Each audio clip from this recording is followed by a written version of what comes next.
ইবাদত করেছিলেন প্রিয় নবী মুহাম্মদুর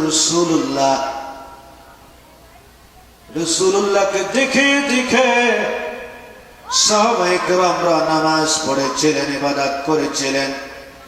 সাহাবায়ে কেরামদেরকে দেখে দেখে তাবেঈনগণরা নামাজ পড়েছিলেন।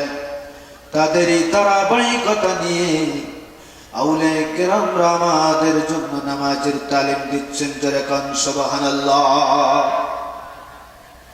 আল্লাহর প্রিয় নবী, নূর নবী, কামলিওয়ান নবী মুহাম্মদুর রাসূলুল্লাহ সাল্লাল্লাহু আলাইহি ওয়াসাল্লাম ইন্তেকালের পূর্বে সাহাবায়ে কেরামদেরকে বলেছিলেন, আমার সাহাবীরা তোমরা শোনো, আমি নবী পৃথিবীতে হায়াতি জিন্দেগিতে আছি। আমি নবী চিরদিন পৃথিবীতে এরকম ভাবে হায়াতি জিন্দেগি জাহিরি ভাবে থাকবো না। মহান আল্লাহর ডাকে একদিন একদিন সাড়া দিতে হবে। তবে আমি নবী তোমাদেরকে বলে যাই, আমার ইন্তেকালের পরে আমার সালাম এবং আমার জুব্বা মোবারক আমার অতি আশিক, আমার অতি প্রেমিক হযরতে ওয়াইস কুরনিকে দিয়ে দিবে। যারা কান সুবহানাল্লাহ।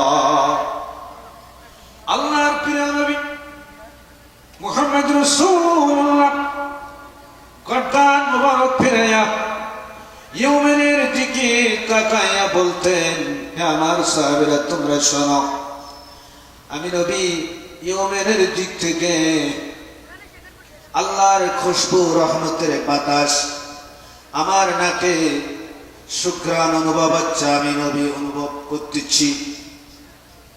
সাহাবীরা প্রশ্ন করলেন, ইয়া রাসূলুল্লাহ, ইয়া হাবিবাল্লাহ, কোন খুশবু আপনি পাচ্ছেন? আমার নবী বললেন, যিনি আমার অতি আদরের প্রেমিক, যিনি কোনোদিন আমাকে কপালের চোখ দিয়ে দেখে নাই, যিনি কোনোদিন আমি নবীর পিছে নামাজ পড়ে নাই, আমি নবীর সাথে জিহাদের ময়দানে শরীক হয় নাই, কিন্তু তিনি এত বেশি আমাকে মহব্বত করেন।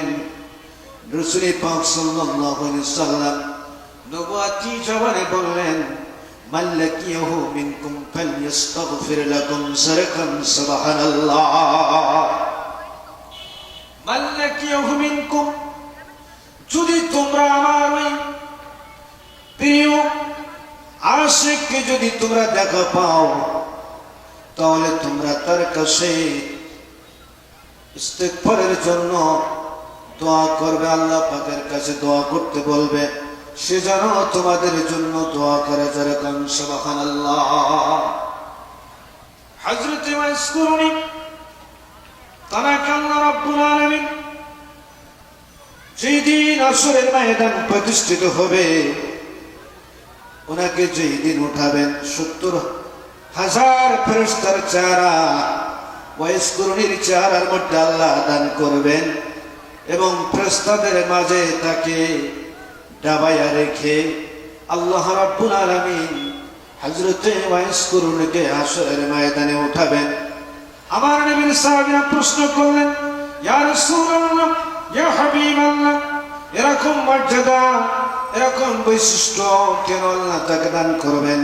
আমার নবী বললেন, ওয়াইস কুরনি আল্লাহর এমন বান্দা, আমি নবীর এমন আশিক, সে সবসময় গোপনে গোপনে ইবাদত করতে ভালোবাসে, একাকী ইবাদত করতে ভালোবাসে, লোক দেখানো ইবাদত ভালোবাসে না। এই জন্য আল্লাহ তাকে এরকম মর্যাদা দান করবেন। জোরে কান সুবহানাল্লাহ।